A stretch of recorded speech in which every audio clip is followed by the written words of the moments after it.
3,276,948.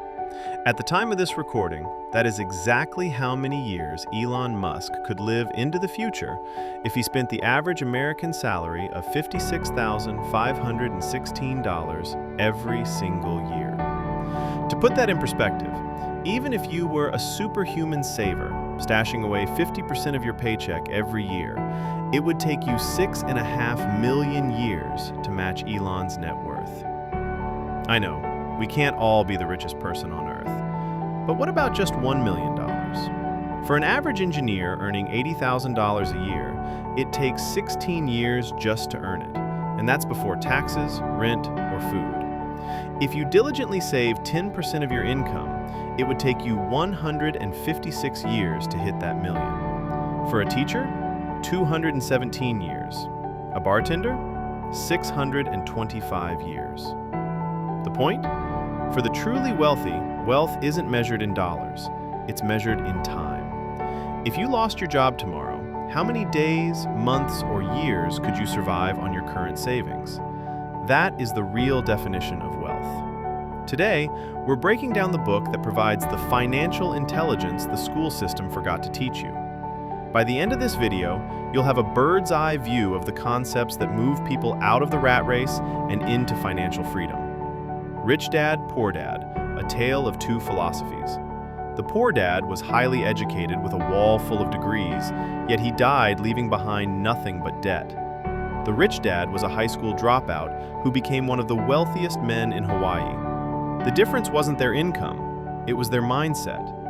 Poor dad would say, "I can't afford that." Rich dad would ask, "How can I afford that?" Poor dad believed being broke was a permanent state. Rich dad believed that even if he had $0, he was still a rich man because, in his words, broke is temporary, but poor is eternal. Lesson 1. The rich don't work for money.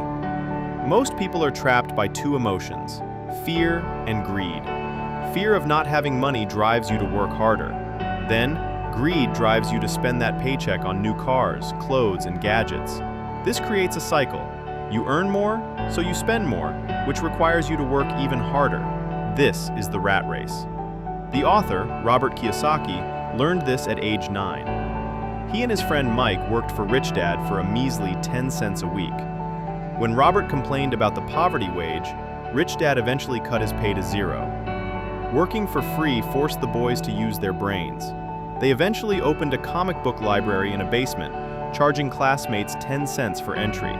Suddenly, they were making $9.50 a week without doing the physical labor themselves. The key lesson? The poor and middle class work for money. The rich have money work for them. Lesson 2. Why teach financial literacy? It's not about how much you make, it's about how much you keep. School trains you to be a great employee, but it fails to teach you how to be a great employer. To escape the rat race, you must understand the difference between an asset and a liability.